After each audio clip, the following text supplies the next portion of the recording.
Hello ছোট্ট বন্ধুরা, কেমন আছো তোমরা? আমি দীপ্ত কুমার পাল। এই পর্বে আমি তোমাদের প্রথম শ্রেণীর আমার বাংলা বইয়ের পাঠ ৩৫ পড়ে শোনাবো। দেখো, পাঠ ৩৫ এ আছে ছবি দেখি শব্দ বানাই। স বয়সী ছবি, দয়কার ক্ষয়সী দেখি, তালবস্য বয়দয় শব্দ, বয়াকার দন্তে নয়াকার হস্যই বানাই।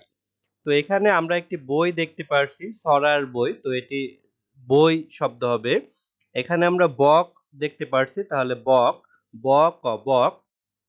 তারপর এখানে আমরা একটি মগ দেখতে পারছি, ম গ মগ।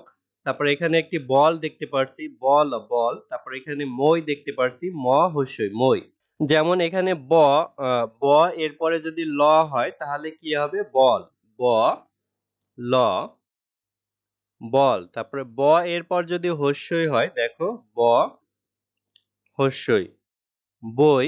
তারপরে এর পরে যদি ক হয় তাহলে কি হবে? বক, ব তারপরে ক, বক।